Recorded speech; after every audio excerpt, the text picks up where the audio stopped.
Hello everyone, welcome to our YouTube channel keep it simple. आज के video में हम बात करेंगे इंटर ग्लोब एविएशन यानी कि इंडिगो एयरलाइंस के बारे में, जिन्होंने कि कल अमेरिकन एयरलाइन के साथ एक कोड शेयर एग्रीमेंट साइन किया है। तो हम इस वीडियो में जानेंगे कि क्या होता है कोड शेयर एग्रीमेंट और आगे क्या इंडिगो का शेयर हमें लेना चाहिए या इसे अभी अवॉइड करना चाहिए। और आगे बढ़ने से पहले अगर आपने चैनल को अभी सब्सक्राइब नहीं किया है तो प्लीज सब्सक्राइब करके हमें मोटिवेट कीजिए।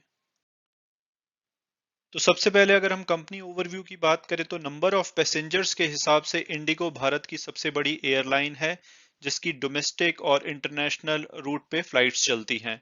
मार्केट कैपिटलाइजेशन इसका 78,000 करोड़ है। शेयर होल्डिंग की बात करें तो 74.84% हिस्सा प्रमोटर के पास, 19% हिस्सा फॉरेन इंस्टीट्यूट्स के पास, 4% के आसपास डोमेस्टिक इंस्टीट्यूट्स के पास और बाकी का 2% के आसपास रिटेल शेयर होल्डर के पास है। हाल फिलहाल में म्यूचुअल फंड ने थोड़ा अपनी होल्डिंग को घटाया है, वहीं फॉरेन इंस्टीट्यूट्स ने इसको बढ़ाया है। और अगर इसके फाइनेंशियल्स की बात करें, अगर पिछले साल जून के क्वार्टर से इसको कंपेयर करें तो इनके रेवेन्यू में बढ़ोतरी देखी गई है। और उसका कारण यही है कि पिछले साल के जो लॉकडाउन थे वो बहुत ही ज्यादा स्ट्रिक्ट थे, नेशनल लॉकडाउन लगा हुआ था। और इस साल लोकल लॉकडाउन लगे हुए थे कुछ स्टेट्स में, जिसकी वजह से इनके रेवेन्यू में बढ़ोतरी देखी गई। और अगर मार्च से कंपेयर करें तो इनका रेवेन्यू कम हुआ है, और उसका रीजन है कि सेकेंड कोविड की वेव से लॉकडाउन लगे हुए थे और मार्च में चीजें काफी नॉर्मल हो गई थी, तो इनके रेवेन्यू में मार्च के कंपैरिजन में कमी देखी गई।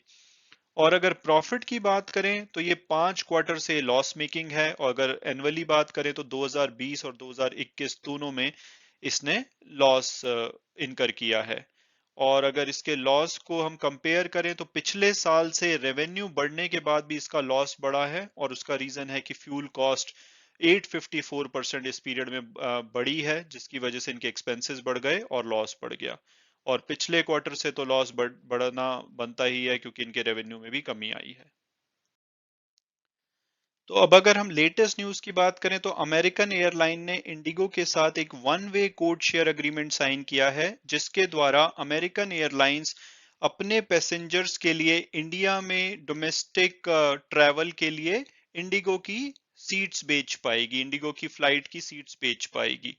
और ये वन वे अग्रीमेंट है, तो इसमें अमेरिकन एयरलाइन ही इंडिगो की सीट बेच सकती है, इंडिगो अमेरिकन एयरलाइंस की सीट नहीं बेच सकता है।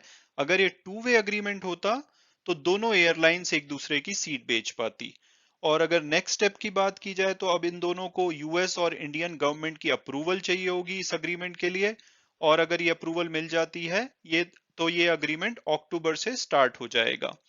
अमेरिकन एयरलाइन दो न्यू फ्लाइट्स लॉन्च कर रहा है। एक न्यूयॉर्क से दिल्ली के बीच में चलेगी, 31 अक्टूबर से ये स्टार्ट होगी। और दूसरी सियाटल से बेंगलोर के लिए चलेगी, जो कि जनवरी 4 2022 से स्टार्ट होगी।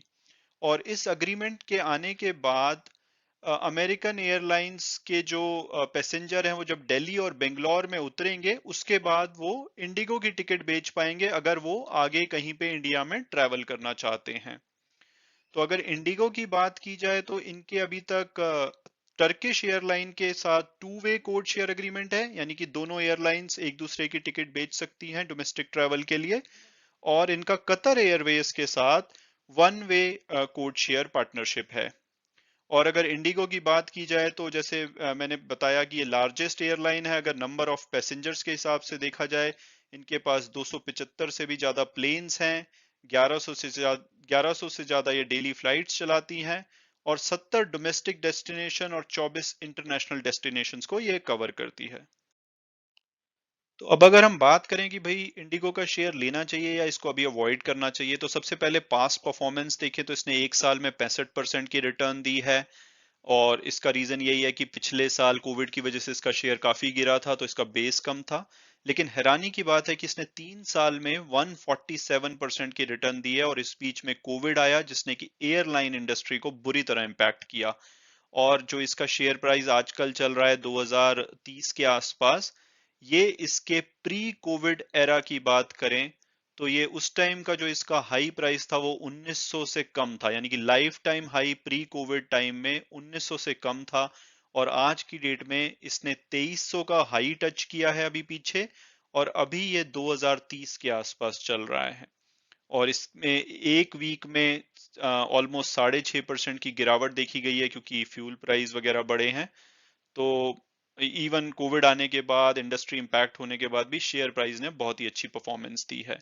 और अगर हम टिकर टेप के एनालिस्ट की माने तो वो इसका एवरेज प्राइस 1700 के आसपास बताते हैं, तो उनके हिसाब से ये 16% अपने टारगेट प्राइस से ज्यादा पे ट्रेड कर रहा है। हालांकि ऑन द हायर साइड 2600 का प्राइस वो बताते हैं, लोअर साइड 1230 के आसपास का प्राइस बताते हैं। और अगर पीयर्स देखें तो सबसे बड़ा ये प्लेयर है इसमें मार्केट कैपिटलाइजेशन के हिसाब से, और नंबर ऑफ पैसेंजर्स के हिसाब से भी ये सबसे लार्जेस्ट है।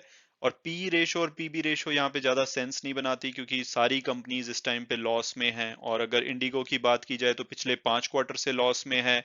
अगर एनुअली बात की जाए तो 2020 और 21 में इसने लॉस किया है। 2019 में सिर्फ 157 करोड़ का प्रॉफिट था इनका, और 2018 में ही ये अच्छे खासे प्रॉफिटेबल थे, जिसमें कि इन्होंने 2200 करोड़ का प्रॉफिट कमाया था।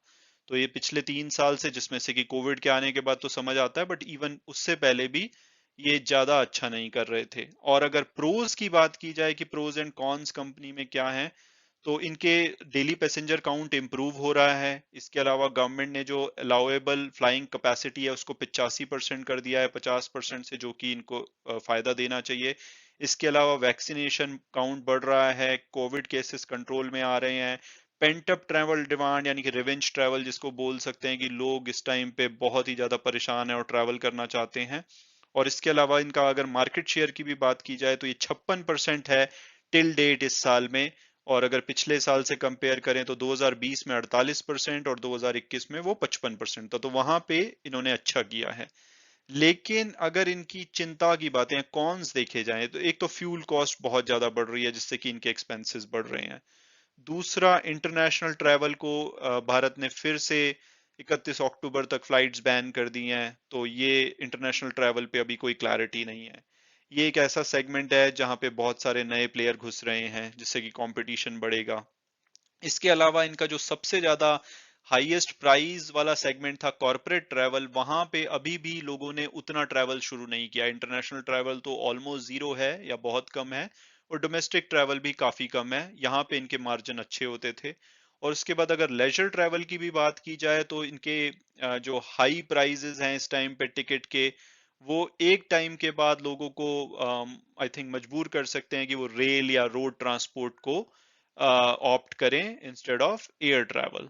तो ये सब चिंता की बातें हैं। और जिस प्राइस पे ये कोट कर रहा है, मुझे बिल्कुल भी समझ नहीं आता कि कोविड के बाद अभी भी चीजें इनके लिए नॉर्मल नहीं हुई हैं। ये वन ऑफ दोज इंडस्ट्री है जिसमें कि अभी भी प्रॉब्लम है, नॉर्मल होना बाकी है, लेकिन इसका शेयर बहुत बढ़ गया है। तो मुझे ऐसे लगता है कि इसमें सेंटिमेंट के बेसिस पे काफी बड़ा ऑपरेटर से प्राइस को इसके एडजस्ट किया जा रहा है, और कोई भी रीजन लेकर कल को इसका प्राइस काफी हद तक गिराया जा सकता है। तो अगर मेरी पर्सनल ओपिनियन मानी जाए तो मैं एयरलाइन के किसी भी शेयर को अभी अवॉइड करूंगा, अनलेस चीजें एक्चुअल में इंप्रूव हो जाती हैं, हमें ग्राउंड लेवल पे रिजल्ट दिखने लग जाते हैं। हालांकि हो सकता है कि उस टाइम पे शेयर प्राइस भाग जाए, बट मुझे तब तक लगता है कि ये इन्फ्लेटेड है। और ये कोई भी रीजन दे दिया जाएगा कि भाई एक्सपेक्टेशन से कम यहाँ पे बिजनेस आया और ये हो गया वो हो गया, और इसमें भारी गिरावट देखी जा सकती है, और जिसको कि कई साल लग सकते हैं फिर रिकवर होने में। तो आप बहुत ही सोच समझ के